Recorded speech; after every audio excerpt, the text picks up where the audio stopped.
Hi, hello, வணக்கம். Welcome to Sania சமையல். Today recipe புதினா ரைஸ். ஸோ நம்ம இன்றைக்கி பார்த்திங்கன்னா ஒரு லஞ்ச் பாக்ஸ் ரெசிபி பார்த்திங்கன்னா புதினா ரைஸ். இது எப்படி செய்யுதுன்னு சொல்லிட்டு தான் நம்ம இந்த வீடியோவில் பார்க்க போகிறோம். இதுக்கு தேவையான இன்க்ரீடியன்ஸ் ஃபஸ்ட்டு பார்த்துக்கலாம் வாங்க. புதினா பார்த்திங்கன்னா 2 கை எடுத்துக்கோங்க. அடுத்து பார்த்திங்கன்னா பெரிய வெங்காயம் 1, பூண்டு ஒரு 8 பல், பச்சை மிளகாய் பார்த்திங்கன்னா 2 எடுத்துக்கோங்க. நெய் 2 டேபிள் ஸ்பூன், எண்ணெய் 2 டேபிள் ஸ்பூன், முந்திரி பார்த்திங்கன்னா தேவையான அளவு, கருவேப்பிலை தேவையான அளவு, அரிசி 1/2 கப் எடுத்திருக்கேன், உப்பு தேவையான அளவு. ஸோ வாங்க இங்கே பாருங்கள். புதினா நான் ஒரு கட்டு எடுத்து அதில் 2 கை அலசி எடுத்துக்கோங்க. நல்லா 3 தடவை நல்லா கழுவி எடுத்துக்கோங்க.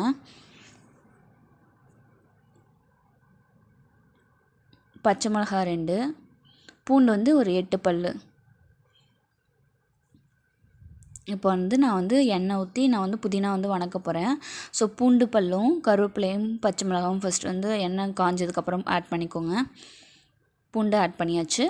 கருவேப்பிலை ஒரு கொத்து, பச்சை மிளகாய் 2. இது வதக்குனதுக்கப்புறம் நம்ம புதினா கழுவி வச்சுருக்கோம் இல்லையா, அதனால் தண்ணி பிழிஞ்சிட்டு இதில் ஆட் பண்ணி நல்லா அந்த புதினா ராஸ்மல் நமக்கு நல்லா ஃப்ளேவர் வரும். அந்த சமயத்தில் நம்ம ஆஃப் பண்ணிடணும்.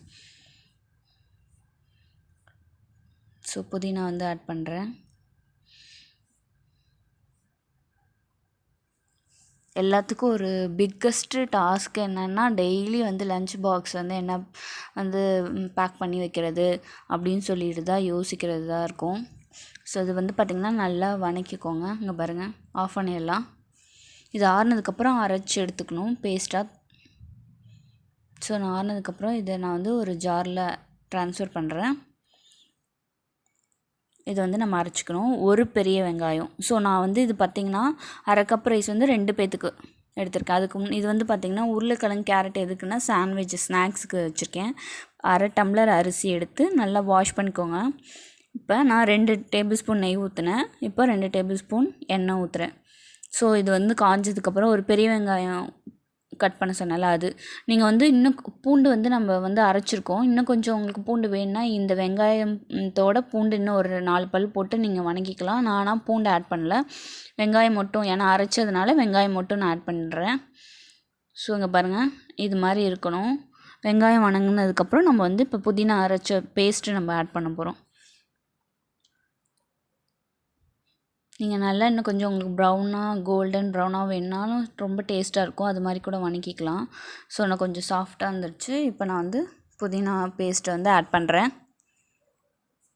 ஸோ பார்த்திங்கன்னா 1/2 டம்ளர் அரிசிக்கு நான் 2 டம்ளர் தண்ணி ஊற்றி உப்பு தேவையான அளவு ஆட் பண்ணி ஒரு 4 விசில் மீடியம் ஃப்ளேமில் வச்சு 4 விசில் விட போகிறேன். இது பார்த்திங்கன்னா சாண்ட்விச்சுக்கு ரெடி பண்ணிகிட்ருக்கேன். வெங்காயம் இந்த பிரெட் சாண்ட்விச் நான் ஆல்ரெடி ஒரு வீடியோ போட்டிருக்கேன். அதை நான் உங்களுக்கு டிஸ்கிரிப்ஷனில் ஷேர் பண்ணுறேன். ஸோ இதில் நீங்கள் பட்டாணி கூட நீங்கள் இது பண்ணிக்கலாம். நான் உருளைக்கிழங்கு, கேரட்டு, வெங்காயம் பொடி பொடியாக கட் பண்ணி சும்மா இது 2 பேத்துக்கு சாண்ட்விச் பண்ணலாம். ஸோ நான் அந்தளவுக்கு தான் வெங்காயமும் உருளைக்கிழங்கு 1, கேரட் 1/2 கேரட் வச்சு பண்ணியிருக்கேன். ஸோ இது மேலே சீஸ் வைக்க போகிறேன். இது நான் அந்த பிரெட் சாண்ட்விச் நான் உங்களுக்கு டிஸ்கிரிப்ஷனில் கொடுக்குறேன். இங்கே பாருங்கள், நான் புதினா பார்த்திங்கன்னா நெய் ஊற்றி ரைஸு விசில் அடங்கினதுக்கப்புறம் நான் முந்திரி பருப்பு தாளித்து நான் புதினா ரைஸில் கொட்டி கிண்டிட்டு பேக் பண்ணியிருக்கேன். எக்கு பார்த்திங்கன்னா ஒரு ஆம்லேட் போட்டிருக்கேன்.